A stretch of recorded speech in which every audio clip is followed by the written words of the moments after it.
Hi everybody, and welcome back to Building a Life of Change 60-day challenge that we started on November 1st and have already made it into our second series of, I think we're on 2.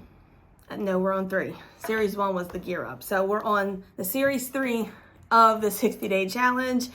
Keeping it all together in my head, I promise. We are talking in this series about where are you? Where are you in different areas of your life that's going to affect whether or not you change, right? I said it in the video the other day. You've got to remember that change comes with a strong support system.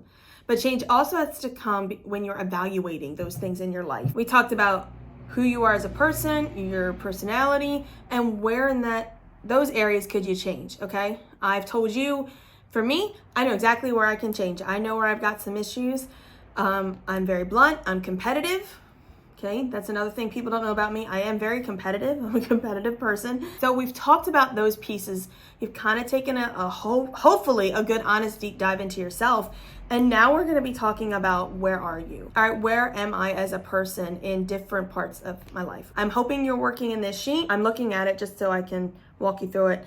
So where am I with relationships like friends, and it's on a scale of 1 to 5, relationships with coworkers, and relationships if you are a churchgoer or in your community, where are you with those, okay? Because I find those are very crucial areas to evaluate.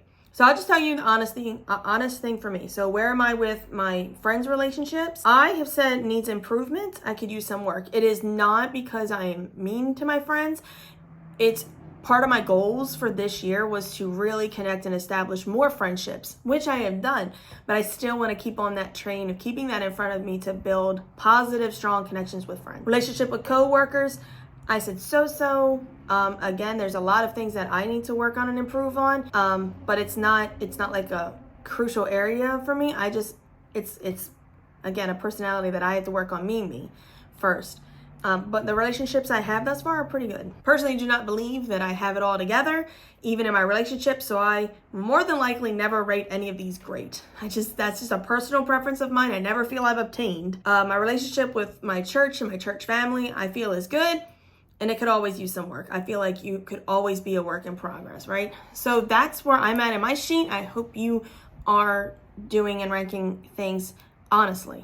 Honesty is the key to this whole process. Now, today we're going to talk about where am I with family. And again, I'm not really talking extended family. I'm talking about the people that you live with, that you connect with every day. For example, if you have children, where is your relationship with them? How do you spend your time with them? Are you on your phone more than you are hanging out with them or having conversations? Do dinner table discussions involve more of everyone watching something than everyone talking? That's what we're going to evaluate. So if you have a spouse or partner, however your life is, how's that relationship? And I'll even extend it to your parents or your siblings. Where is your relationship with them, okay? I get it. Families are not perfect. And if they were, then we wouldn't, have exciting lives as we do. But it's important. Why? As we've talked about, relationships and with relationships, change can greatly depend on you, but also who is around you and who's supporting you. Let me give you an example of exactly what I'm kind of referring to. And I can only speak about me because I'm the best person that I know. I reflect often, again, having done this before, I have reflected often on where I stand in my relationships.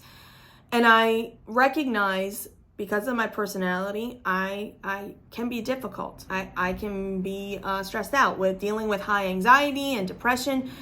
I can lose my temper. I can go into a funnel almost. I can isolate myself from my husband because I'm just dealing with things. But that doesn't strengthen anything, and that doesn't help with change. So when I began going through this, I had a very, very honest to goodness conversation with my husband and told him, listen, I know I have a lot of areas to work on. I know that I have a lot of things and a lot of ways to improve, and here's what I want to work on. A, B, C, and D.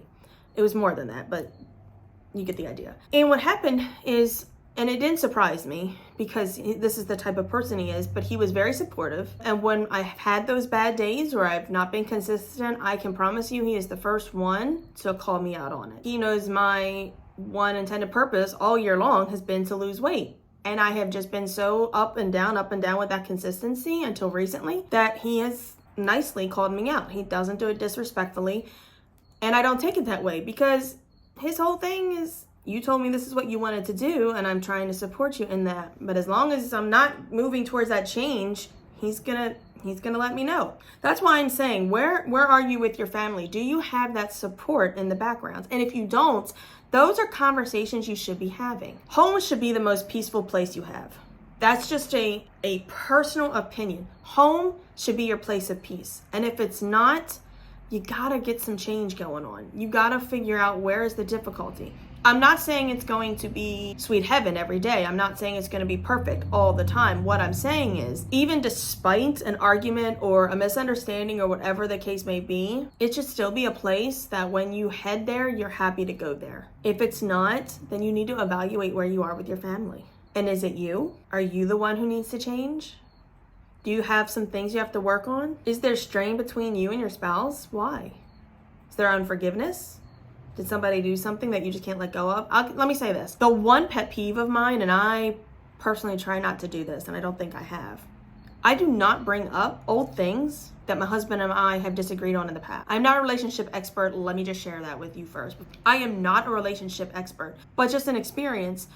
I don't do that. I don't throw knives in the middle of an argument to justify why I'm angry. We have our moments, and we do things probably every day that irritate the other, but I don't hold on to that. And if that's what you're dealing with in your house, whether it's with your spouse, partner, whatever your situation, or your children, or your parents, if you're holding on to that stuff, man, that's part of the problem. It's a huge part of the problem. You've got to learn to let that go. A home is not supposed to have strain. A home is supposed to be a place where everyone comes together, sits at the table, has great dinner time, great conversations, no phones. It drives me crazy. And we just can have great time together as a family. If you've got some unresolved issues between you and your family, your spouse, your partner, your kids, your parents, while we're doing this change, while we're in the middle of the 60-day, let's get it all resolved now. Let's fix it now. Why are we holding on to this and carrying it with us and dredging that up? I'm gonna sit down and have some real conversations with these folks and say, hey, this is some things that irritated me in the past. This is where I'm angry. But to help this family and to help myself, I'm gonna just forgive and move on. Let's fast forward. Forgive and move past it. Forgiveness does mean forgetting. It really does. Saying I forget but I don't forget is so anti-change in my mind. That's just opinion. You can learn. Learning is different than not forgetting. Learning from past hurts as everyone has dealt with, learning from your past hurts, that's different than saying, I'm just not going to forget.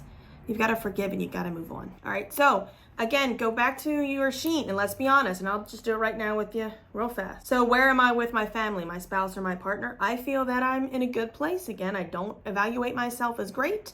We could always use some work. Where am I with my children? Again, I feel good. They're of course 4 and 2. So they can't really tell me if I'm getting on their nerves. I'm sure I am, but for right now, that's good. And where am I with my parents? That's the other option for family. Again, I feel like I'm in a good place. My parents are always around, always here, always supportive. So for me, I don't feel there's any reason to 100% focus my energy during these 60 days of change, changing my relationship with my family. Could it use improvement? It always can. And that's, of course, just reevaluating myself constantly to say, did I handle that right? Could I have done it better? And how do I move on? I hope you guys are enjoying all of this. I'm excited to keep going forward. And I'm just going to warn you now, there's going to be a lot of tough love. We're getting into the areas of some tough love. And I mean it 100% when I say, I do love you. But I'm going to shoot it straight. And it's going to be tough because change is difficult. But you can do that. And you can manage it. I look forward to seeing you guys in a couple of days. I hope you're having fantastic time and learning so much about yourself and where you are during this 60-day challenge, building a life of change. I love you all. See you next time.